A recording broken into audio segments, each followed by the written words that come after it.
मंडळी, मी म्हटलं की मला काही नवीन माहिती आपल्यासोबत शेअर करायची आहे। हा एक फोटो आहे। आपल्याला हे प्रकरण माहित असेल, हे अश्विनी बिद्रे हत्याकांड प्रकरण आहे। हे एप्रिल 2013चं प्रकरण आहे आणि या प्रकरणामध्ये 2016चं प्रकरण आहे। हे अश्विनी बिद्रे हत्याकांडामध्ये अश्विनी बिद्रेची हत्या झाली। हत्या खरं तर 11 एप्रिलला झाली होती, पण तिच्या घरच्यांना जेव्हा लक्षात आलं की आपली घरातली जी व्यक्ती आहे ती सापडत नाहीये, तिचा कॉन्टॅक्ट होत नाहीये, तेव्हा 15 एप्रिल 2016ला अश्विनी बिद्रेंच्या संबंधाने एक मिसिंगची तक्रार दाखल झाली होती। या मिसिंगच्या तक्रारीमध्ये की आमच्या घरातली व्यक्ती नाहीशी झालेली आहे, त्यांचा शोध व्हावा, पण तो शोध काही होत नव्हता। अखेर ती ज्या ठिकाणी राहत होती नोकरीच्या ठिकाणी, तिथे जाऊन तिचा लॅपटॉप वगैरे जेव्हा हस्तगत केला आणि अश्विनी बिद्रे यांचे पती आणि त्यांची मुलगी यांनी त्या लॅपटॉप आणि मोबाईलमधनं काही गोष्टी काढल्या, त्यावेळेला त्यांचा संशय हा अभय कुरुंदकर या माणसावर गेला आणि त्याच्यानुसार पुढे एक तक्रार लक्षात आली आणि त्याच्यात असं कळलं की 11 एप्रिल 2016ला अश्विनी बिद्रेची हत्या झाली होती। मी हे का सांगते त्याचं कारण पुढे सांगते आपल्याला। 11 एप्रिल 2016ला अश्विनी बिद्रेची हत्या झाली, पण गुन्हा हत्येचा दाखल झाला नव्हता। गुन्हा दाखल व्हायला 1 जानेवारी 2017 उजाडलं। यामध्ये अनेक लोकांना, म्हणजे अश्विनी बिद्रेच्या तर चारित्र्यावर प्रचंड शिंतोडे तर उडवले गेलेच गेले, परंतु अत्यंत वाईट पद्धतीने हा तपास भरकटवण्याचा प्रयत्न केला। पण हा तपास एका महत्वाच्या मुद्द्यावरून पुढे आला होता। तो महत्वाचा मुद्दा असा की अश्विनीच्या मोबाईलवर अभय कुरुंदकरने अश्विनी बिद्रेचे मेहुणे अविनाश गंगापुरे यांना एक व्हॉट्सअपवर मेसेज टाकला होता। हा मेसेज कशासाठी टाकला होता, तर तिच्या मोबाईलवरून मेसेजेस टाकून मी चांगली आहे, मला काही मानसोपचाराची गरज आहे, मी बाहेर गेले असं भासवत ती जिवंत आहे हे त्यांना दाखवायचं होतं। ज्यांनी हत्या केली ते दाखवत होते की अश्विनी बिद्रे जिवंत आहे आणि अश्विनी बिद्रेच्याच मेहुण्याला मेसेज टाकला आणि त्या मेसेजमध्ये एक मेसेज होता WhatsApp chat, how are you. या हाऊ आर यू, मी ही बीबीसीची बातमी दाखवते आपल्याला। या हाऊ आर यूच्या मेसेजमध्ये यूच्या ऐवजी वाय लिहिलेला होता। अश्विनी बिद्रे कधीही यूच्या ऐवजी वाय लिहित नव्हत्या। यानंतर ज्याच्यावर संशय आहे त्या अभय कुमार कुरुंदकरचा टेक्निकल सगळा डाटा आणि त्याची माहिती काढली गेली, तेव्हा अनेक ओळखीच्या मित्र नातेवाईकांनी सांगितलं की तो जेव्हा कधी त्याला यू टाईप करायचा असतो तेव्हा तो यू टाईप करण्याच्या ऐवजी तो वाय टाईप करतो आणि या यू आणि वाय मुळे हा आरोपी सापडला गेला। ही वाय आणि यू मुळे उलगडलेली स्टोरी। मी का सांगते ही स्टोरी, त्याचं कारण सांगितलं पाहिजे।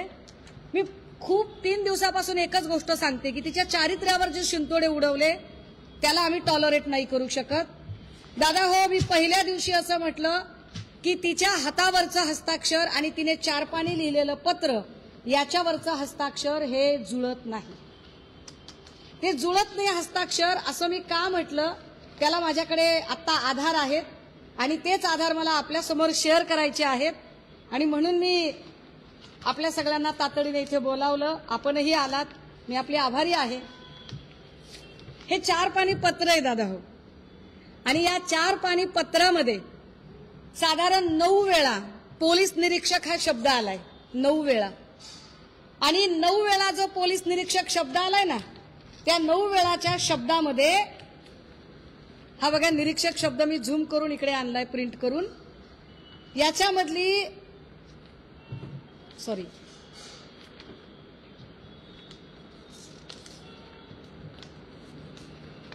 त्याच्यामधलं जर हस्ताक्षर जर आपण बघितलं तर आपल्या लक्षात येईल की काय नेमका घोळ झालेला आहे आणि आम्ही असं म्हणतोय याला नेमका आधार तरी काय आहे। हा निरीक्षक शब्द, तिच्या 4 पानी पत्रातला हा निरीक्षक शब्द बघा, तुम्हाला कॅमेरे जर झूम करता आले तर याच्यातली जी र ची वेलांटी आहे ती दीर्घ आहे आणि तो 9 वेळा शब्द लिहिलाय तिने, एकदा लिहिलेला नाही, 9 वेळा लिहिलाय। हे काम पोलिसांचं आहे, मी सोपं करून देते पोलिसांना।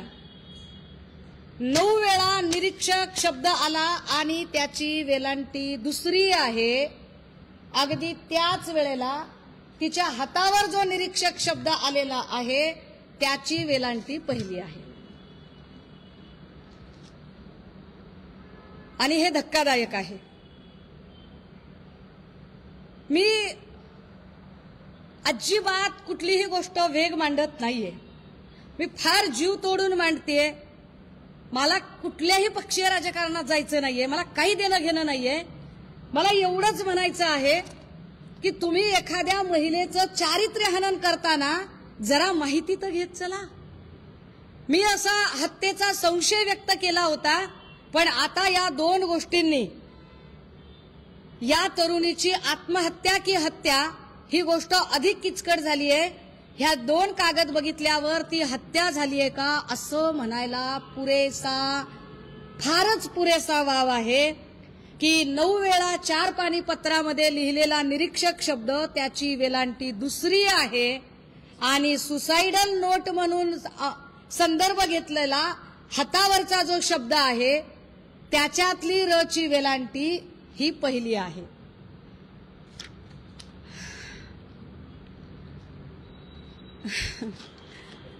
फक्त नाही, हस्ताक्षर पण नीट जुळत नाहीत दादा.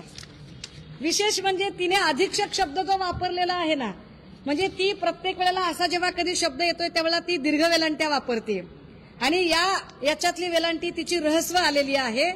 हे काय आहे? याच्यावर काल महिला आयोगाने का बरं आपलं म्हणणं मांडलं नाही? सुपारी घेऊन आला होता तुम्ही? सुपाऱ्या वाजवता? सुपाऱ्या वाजवण्यासाठी येता आणि तुम्हाला जे पद दिलंय महिलांची गौरव गरिमा वाढवण्यासाठी, तिथं तुम्ही महिलेच्या चारित्र्यावर शिंतोडे उडवता. कुणाला वाचवण्याचा प्रयत्न होतोय? खरंच हत्या झालीये का?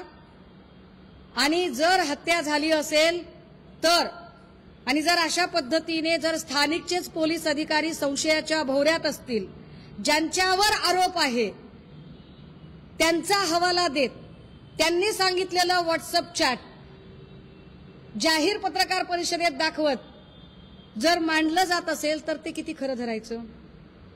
त्यामुळे हा फारच महत्वाचा आणि भक्कम पुरावा. याच्यातला मी हस्ताक्षराचाही आता एक्सपर्टीज रिपोर्ट मागवलाय, तो मला 2 दिवसात मिळेल. अर्थात पोलीस करतील, मी नाही म्हणत नाही, पोलीस करतील त्यांचं काम. पण मला असं वाटतंय की मी फार कायदेशीर पद्धतीने जावं आणि एक एक मुद्दा फार काळजीने मांडावा, फार अभ्यासाने मांडावा. हे का मांडावं? कारण मी मगाशी तिच्या घरच्यांनाही बोलायचा प्रयत्न केला. एवढी साधी माणसं आहेत, ऊसतोड कामगाराचं लेकरू आहे, ऊसतोड कामगारांच्या जीवावर फार राजकारण होतं, मतं मिळवली जातात. पण ऊसतोड कामगाराच्या लेकराबद्दल एक अत्यंत कायदेशीर आणि एक अत्यंत शिस्तबद्ध, एका व्यवस्थित तपासाच्या योग्य दिशेने जाणारी रेषा कुणीतरी मांडण्याची गरज आहे. तो प्रयत्न इथं करते. त्याच्यानंतर मी आत्ताही संपदाची बहीण आणि संपदाचा भाऊ, भावाचा मला कॉन्टॅक्ट झाला नाही, बहिणीचा कॉन्टॅक्ट झाला. मी त्यांच्याशी बोलायचा प्रयत्न केला आणि म्हटलं तुम्ही काहीतरी टायमिंगच्या बद्दल बोलत आहात. हे टायमिंगचा काय विषय आहे? तर साधारणतः घटना घडली त्या दिवशी खूप उशिरा तिची बहीण फोन करते आणि तो फोन पोलीस उचलतात आणि पोलीस सांगतात की तिला वाटतं की आपल्या बहिणीचा फोन चोरीला गेलाय का. ती म्हणते कोण बोलताय?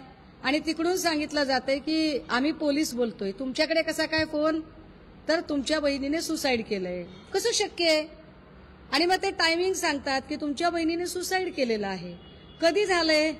तर ते सांगतात की नाही, हे 7 वाजताच झालेलं आहे, संध्याकाळीच झालेलं आहे हे.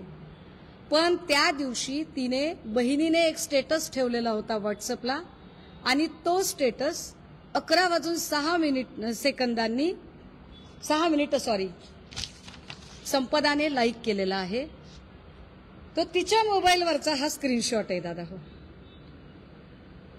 आता जर तिचा मृत्यू जर आधीच तुम्ही दाखवत असाल तर नंतर 11 वाजता ती हा व्हॉट्सअप स्टेटस लाईक कसा काय करते? वेळा चुकतायत का? पोलीस काही लपवायचा प्रयत्न करतायत का? आणि म्हणून आमचा पोलिसांवर संशय आहे. आणि म्हणून आमचं असं म्हणणं आहे, कारण मी का ही केस सांगितली आपल्याला, मी अश्विनी बिद्रेची केस यासाठीच सांगितली की आरोप अभय कुरुंदकर हा पोलीस ऑफिसर होता आणि पोलीस ऑफिसरवर आरोप होता, याही प्रकरणात पोलिसांवर आरोप आहे. आणि त्यामुळे हे जे छोटे छोटे बारकावे आहेत, हे छोटे छोटे बारकावे लक्षात आणून दिले पाहिजेत. आणि ज्यांच्यावर संशय आहे, ज्यांच्यावर आरोप आहे, जे आमच्या नजरेत संशयित आहेत, अशाच लोकांवर तुम्ही तपास सोपवू नये.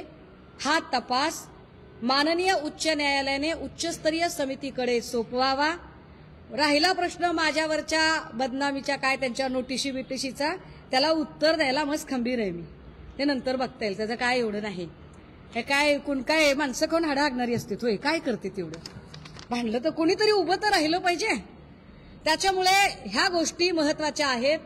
आणि एक सरते शेवटी आपल्या सगळ्यांच्या माध्यमातून मला संपदाच्या आईवडिलांना एक अपील करायचे, फार कळकळीचं, त्यांची लेक म्हणून. मी खूप साऱ्या इंटरव्ह्यूमध्ये तिच्या वडिलांना तोंडाला फडकं बांधून इंटरव्ह्यू देताना बघितलं. काका, हे सगळे पुरावे बघितल्यावर तुम्हाला तोंडाला फडकं बांधायची गरज नाही. तुमचं लेकरू निष्पाप आहे, निष्कलंक आहे. तुमच्यावर ज्या पद्धतीने एक मॉरल प्रेशर तयार केलं जातंय आणि तुमची सायकोलॉजी किंवा तुम्हाला डिमोरलाइज करण्याचा प्रयत्न केला जातोय, तुमच्यातल्या कुणीही अजिबात तोंड लपवायची गरज नाही. तुमचं लेकरू हुशार आहे, कर्तबगार आहे. व्यवस्थेने जर त्या लेकराचा बळी घेतला असेल तर व्यवस्थेशी भांडायचं बळ उजळ माथ्याने आपल्याकडे आलं पाहिजे. तुमची धर्माची लेक म्हणून मी तुमच्या सोबत आहे. विचारा आणि पुन्हा चाकण करण्यामध्ये पडायचं नाही.